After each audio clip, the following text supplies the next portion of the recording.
Salut, bienvenue et merci d'être là pour partager un petit moment avec moi. Aujourd'hui, j'aimerais te parler d'une réflexion que j'ai depuis un petit moment sur le travail, l'argent, le temps et l'amour de soi. Parce que je te présente un peu ma réflexion et pour moi tout est lié. Alors avant de faire cette vidéo, j'ai voulu faire quelque chose d'un petit peu construit. Et donc j'étais faire des recherches, notamment sur la définition du travail. Et bon, comme souvent, quand on cherche des choses un petit peu pointues, il se trouve que les définitions des différents dictionnaires ne sont pas les mêmes, elles vont pas dans le même sens, pas vraiment en tout cas. Et les linguistes, les philosophes, les étymologistes, ils ont des approches différentes, ils disent des choses différentes. Et plus je cherchais, moins je trouvais de cohérence entre tout ce que je trouvais. Donc j'ai décidé de laisser ça de côté et d'en revenir à ma ligne de conduite sur cette chaîne que je veux avoir, c'est-à-dire trouver ma vérité qui vient de moi. Et je pense que de toute façon, dans les mots qu'on emploie, dans le vocabulaire qu'on a, c'est très important, bien sûr, qu'il y ait un socle commun pour que quand on emploie un mot, on parle de la même chose. Mais ce qui est surtout important, c'est de savoir qu'est-ce que ce mot, ce concept évoque à l'intérieur de nous-mêmes. Et donc c'est là que je vais commencer. C'est par pour te présenter ma définition du travail, qu'est-ce que ça représente dans mon champ de compréhension. Donc pour moi, le travail, globalement, c'est mettre son temps à disposition, vendre son temps pour gagner de l'argent. La finalité première du travail, dans la majorité des cas, en tout cas dans ma conception des choses, c'est de gagner de l'argent pour pouvoir vivre. Et là déjà il y a un problème pour moi, c'est qu'on est dans un énorme paradoxe de vendre son temps de vie pour pouvoir vivre. Ça, en tout cas personnellement, ça me convient pas du tout. Je pense qu'il est grand temps, justement, d'arrêter de vendre son temps. Et donc qu'on s'entende bien, j'ai rien contre l'emploi et contre...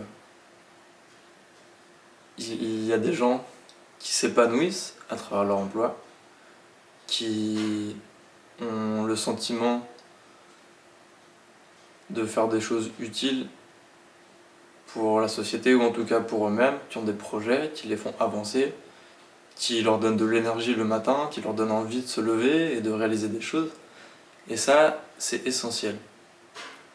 Mais est-ce que ça doit forcément passer par vendre son temps? Et on y reviendra après, plus tard quand on abordera le thème de l'argent.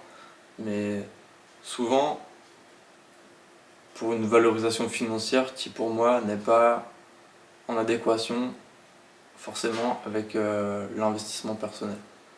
Et là-dessus, on rebasculera aussi sur l'amour de soi et la valeur qu'on se donne à nous-mêmes et à ce qu'on fait.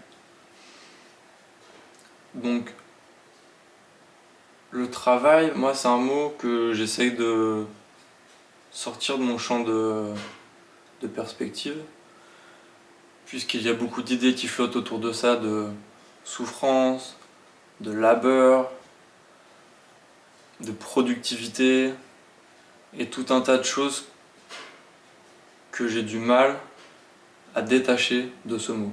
Donc c'est pour ça que je préfère simplement plutôt me détacher du concept. Et là où j'essaye de remettre les choses en place pour moi-même, c'est de faire le chemin inverse. C'est pas de comment je vais faire pour gagner de l'argent, mais qu'est-ce que je fais dans ma vie quotidienne qui me met en joie et comment je pourrais faire en sorte que, en me réalisant à travers ce qui me plaît et ce qui me met en joie, je puisse derrière être récompensé financièrement. Mais l'argent n'est plus l'objectif de mes activités, mais elle vient comme une récompense à ce que je fais, ce que je propose autour de moi, aux gens qui sont autour de moi et à la société, mais surtout à la valeur que je me donne à moi-même et à comment j'emploie mon temps pour faire des choses qui, avant tout, me mettent en joie et me font grandir. Et à travers mes différentes expériences professionnelles, et il y en a quand même eu quelques-unes, à chaque fois, ça a fini par coincer ou par bloquer, parce que ma motivation première, c'était de gagner de l'argent. Et dernièrement, quand j'habitais en Guadeloupe, j'avais une entreprise d'entretien de piscine. Ça fonctionnait bien, j'avais des clients, ils étaient contents. Mais qu'est-ce qui s'est passé? C'est que au bout d'un an et demi, quand j'avais fini d'apprendre des nouvelles choses et que je commençais à rentrer dans une forme de routine, j'avais plus envie d'y aller. J'avais plus du tout envie d'y aller et du coup, qu'est-ce qui s'est passé? J'ai vendu mon entreprise. Ensuite, j'ai monté une chaîne vidéo de tutoriels, si on peut dire, pour aider les particuliers à entretenir leur piscine. J'ai du monde qui m'a suivi sur les différents médias sociaux. J'ai eu plein de retours positifs. Mais j'avais envie de rendre service, mais il y avait aussi une motivation financière. Et qu'est-ce qui s'est passé? C'est que dès que j'ai essayé de monétiser ma chaîne en vendant des formations, j'ai fait un petit flop. Et aujourd'hui, j'ai bien compris clairement que mon chemin, et je pense que ça résonnera avec certains d'entre vous, c'est pas de faire les choses qui doivent être faites parce qu'on croit qu'elles doivent être faites ou parce que dans notre conception des choses, c'est bien, on va rendre service et on est centré sur l'autre et sur ce qu'on va produire. Mais il faut vraiment retourner vers soi-même, faire quelque chose qui nous met en joie, qui nous émerveille, et là ça va fonctionner. Et par exemple aujourd'hui je fais ces vidéos, je sais pas encore comment je vais me faire rémunérer avec ça. J'ai un profond sentiment qu'à un moment ça va me rapporter de l'argent, mais c'est pas important, c'est pas pour ça que je le fais. Et de la même manière, je propose des soins énergétiques et des massages. Et étant donné que je suis sincère là-dedans et que je le fais avant tout parce que j'ai envie de donner et que quand je partage à l'autre, je reçois, la compensation financière qui vient derrière, elle est totalement secondaire, j'y pense pas. Et ça me permet aussi que si une personne vient vers moi et me dit que c'est compliqué pour elle de me payer ce que je demande, on trouve toujours une solution pour équilibrer la balance. Je pense que c'est très important qu'il y ait un échange énergétique. Et donc faire des choses gratuitement, ça me décentre, ça me pose un problème. Mais par contre,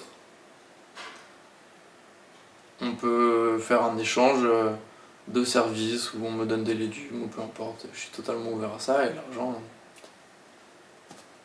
c'est une énergie.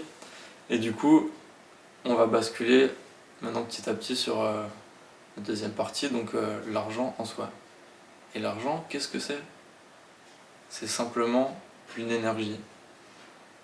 Et on est beaucoup, et moi j'ai été pendant très longtemps, et je le suis encore un petit peu, dans cette croyance que l'argent, c'est la cause de beaucoup des problèmes qu'on a dans nos vies personnelles, à des niveaux plus grands aussi, que c'est la cause de beaucoup de problèmes de notre société, parce que il y a des personnes avides qui font que amasser, amasser, amasser, et qui ont des sociétés qui enregistrent des bénéfices records, et qui en même temps font des plans de licenciement drastiques, et qui renvoient tous les dividendes aux actionnaires. Et oui, ça existe. Mais est-ce que le problème, il vient de l'argent lui-même, ou de comment les personnes qui ont le pouvoir de le faire circuler le font circuler? Et c'est là que ça devient intéressant. Parce que si on met des croyances limitantes sur l'argent en se disant qu'avec, par exemple, moi j'ai une amie qui m'a dit ça, moi, elle m'a dit, tu sais Simon, si je gagne 1500, 2000 euros par mois, c'est cool, mais je suis content, je demande pas plus. Et en soi, c'est très bien. Mais est-ce qu'on peut pas voir aussi que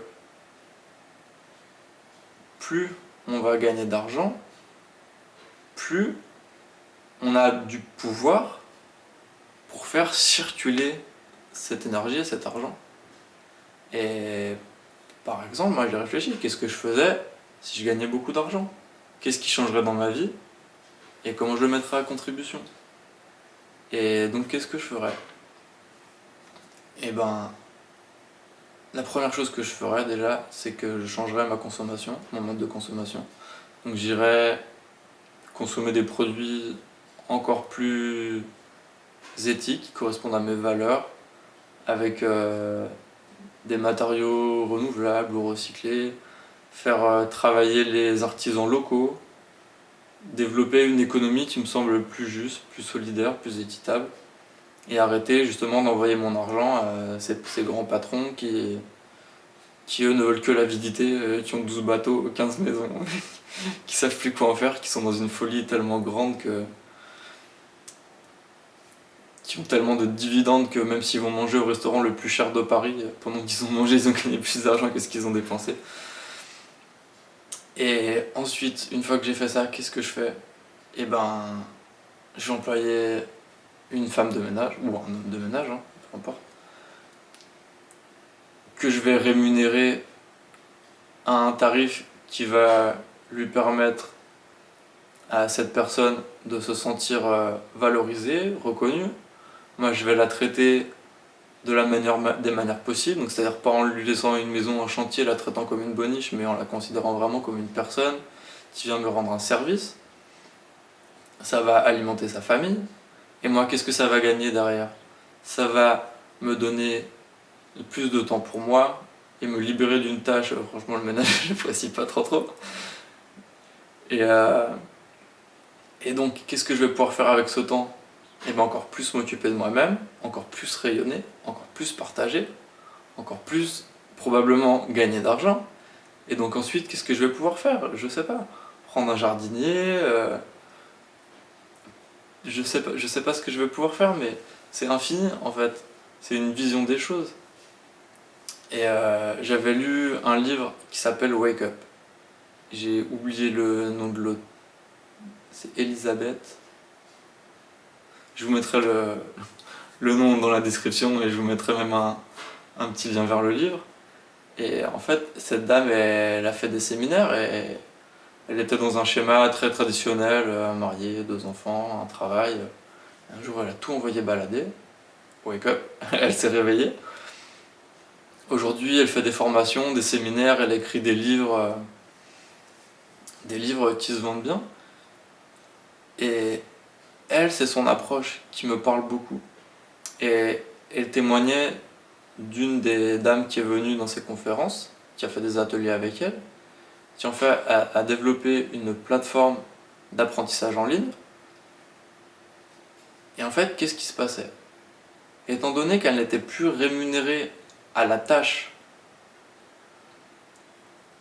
parce que étant donné que c'est dématérialisé, une fois qu'elle a créé son cours et qu'elle le publie en ligne, qu'elle en vende 1, 50 ou 2000, ça lui prend autant de temps, par contre elle gagne plus.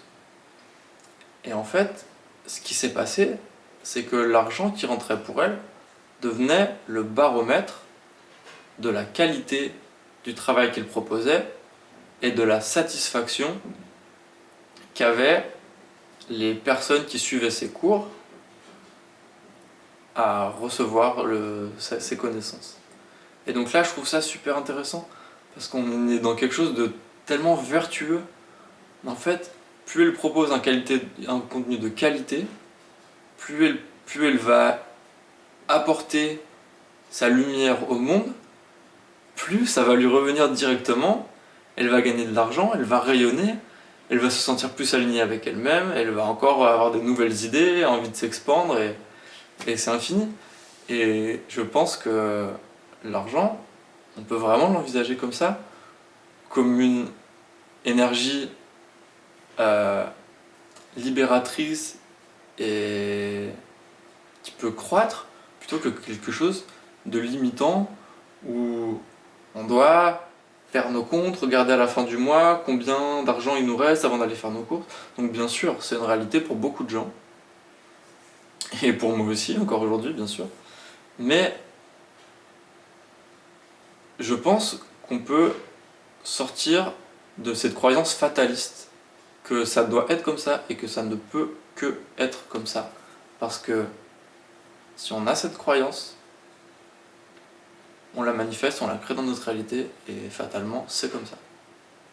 Et donc je pense que si on gagne de l'argent, et qu'on favorise, et qu'on met cette énergie dans les choses qui nous tiennent à cœur. Donc moi par exemple, vraiment, c'est les circuits courts, arrêter d'acheter des produits qui viennent du fin fond du monde, qui sont fabriqués par des petits Chinois sous-payés, mais qu'on valorise la qualité de ce qu'on achète, qu'on valorise le travail et le savoir des personnes qui le font. Qu'est-ce que ça implique comme changement de société? Qu'est-ce que ça implique? C'est gigantesque, puisque ça fait que tout l'argent qu'actuellement on donne aux grandes surfaces, etc., si petit à petit on le retire de là-bas et qu'on le met chez des artisans, et ça fonctionne, c'est pas une utopie, on n'a qu'à le voir. De plus en plus, toutes les grandes surfaces maintenant, ils ont des rayons de produits bio qui font que grandir, parce que c'est pas l'offre qui fait ce qu'on achète, c'est ce qu'on achète qui fait qu'on nous propose les choses. Et donc, quand les grandes surfaces, ils ont vu que de plus en plus il y avait une demande de produits bio, qu'est-ce qu'ils font? Ils se sont dit, on va s'y mettre, et ils s'y sont mis. Et aujourd'hui, c'est ce qui est en train de se passer avec le vrac. De plus en plus, il y a des grandes surfaces qui mettent du vrac. Donc on a toujours le paradoxe qu'il y a aussi du suremballage, et qu'aujourd'hui on voit des photos de kiwis épluchés, vendus en barquettes polystyrène, en sachets individuels, ou des fraises avec des petits entourages individuels. Mais si on arrête d'acheter ça, on va arrêter de les produire. Et ces gens-là, ils vont arrêter de financer des grandes entreprises qui balancent des pesticides à tire-larigot, qui font de la surexploitation du sol et de la surexploitation agricole. Et on va retourner vers des valeurs qu'on avait il n'y a encore pas si longtemps et qu'on a perdu depuis l'industrialisation, c'est-à-dire des agriculteurs, des artisans qui aiment ce qu'ils font et qui peuvent prendre le temps d'aimer ce qu'ils font et d'être autonomes, puisqu'ils n'ont plus la pression financière des lobbies de devoir produire. Et aujourd'hui, un agriculteur qui s'installe, il est déjà endetté sur 10-15 ans, et une fois qu'il a lancé une fois qu'il s'est installé, il faut qu'il y aille. Pardon, je me suis un peu perdu. Donc une fois qu'il est installé, il faut qu'il aille, il faut qu'il produise, parce qu'il faut que ce soit rentable, il faut qu'il crée des grandes rentrées d'argent pour rembourser ses crédits. Alors que si il reprenait l'autorité de son exploitation, mais comme ça se fait de plus en plus, avec des groupements de producteurs et des magasins de vente directe, il peut choisir qu'est-ce qu'il veut produire, comment il veut produire, et c'est plus la centrale d'achat qui lui dit ce qu'elle veut, c'est le client, c'est moi, c'est toi, quand tu vas dépenser ton argent, justement, que tu as gagné, qui lui dit, regarde, moi je vais t'acheter des belles carottes, je veux pas tes carottes toutes moches, elles m'intéressent pas, garde-les, moi je te prends les belles. Et puis qu'est-ce qu'il va faire? Il va nous faire des belles carottes et des bonnes carottes. Et qu'est-ce que ça fait sur l'artisanat par exemple? Ça fait que, au lieu qu'on ait tous des maisons en briques, en placo et en tuiles, si on gagne de l'argent, qu'est-ce qu'on fait? On peut revenir à des savoirs plus traditionnels et à faire des maisons en pierre, des maisons avec des toits en lauze, par exemple. En Lozère, c'est quelque chose qui n'existe plus. Je sais qu'il n'y a plus qu'une seule personne qui pose des toits en lauze en Lozère, alors qu'il y avait un savoir énorme. En France, dans les bâtisseurs, il y avait des connaissances extraordinaires. Regardez toutes les églises et les cathédrales qu'on a. Et aujourd'hui, ces savoirs, ils sont quasiment perdus, puisque on veut que ça aille vite, pas cher et uniforme. Donc en fait, là où je veux t'amener, c'est une réflexion sur comment tu abordes ton emploi. Est-ce que tu t'épanouis? Est-ce que ça te fait grandir? Est-ce que tu es dans des bonnes conditions? Et dans ces cas-là, c'est parfait et c'est tout ce que je te souhaite. Ou alors, tu as l'impression de vendre ton temps et ça te crée des frustrations, des colères, ça t'empêche de faire des choses que tu veux. Et dans ce cas-là, ce que je t'invite, c'est premièrement regarder qu'est-ce que tu aimerais faire si tu avais plus de temps. Si tu passais moins de temps au travail, à quoi tu le mettrais à profit?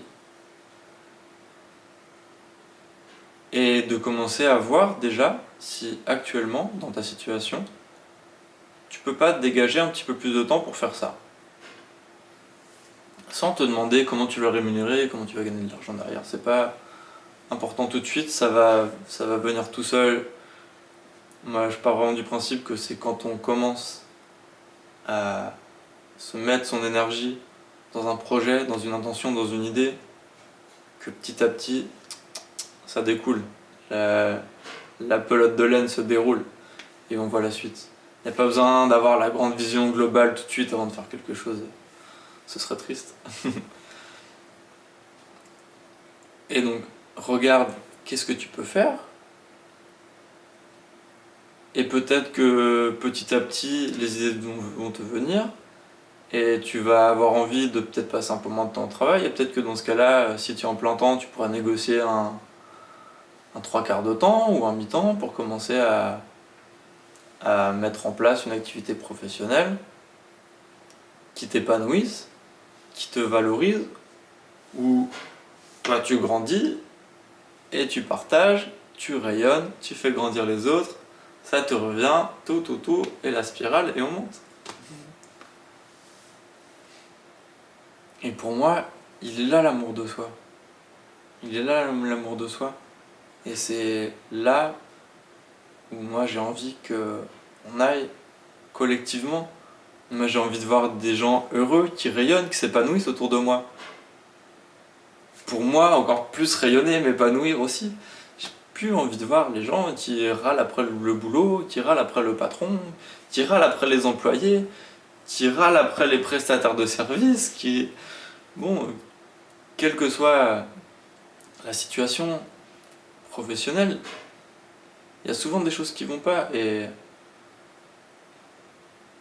à quel niveau, quel est notre pouvoir personnel pour changer le fonctionnement de ce système? Et moi je pense qu'il n'y a qu'une chose qui compte, c'est l'amour. Si tu fais les choses dans l'amour, de toi-même, et donc forcément des gens qui sont autour de toi, tout va se fluidifier petit à petit. Et c'est vraiment l'appel que j'envoie dans cette vidéo. J'espère que ça n'a pas été trop confus, je me suis un peu éparpillé, j'ai essayé de garder mon fil tant bien que mal. En tout cas, ça me ferait très plaisir si tu veux me partager dans les commentaires des retours, des critiques positives ou négatives, en tout cas constructives, s'il te plaît, sur ce que j'ai partagé. Et si on peut avancer ensemble dans notre réflexion, c'est pour ça que je fais ces vidéos. Si tu as des doutes, des questions sur toi-même, sur tes projets personnels ou des propositions à faire, mets-les dans les commentaires. Moi je vais les lire et je vais y répondre. J'espère que d'autres personnes comme toi vont lire les commentaires, vont partager leurs avis et qu'ensemble on va créer une communauté, qu'on va s'entraider et se donner des avis, des conseils, du support pour que ensemble on s'active pour créer le nouveau monde quoi. Ok, je te souhaite une belle journée, plein de lumière à toi, prends soin de toi, crois en tes rêves. Les seules limites, elles sont ici.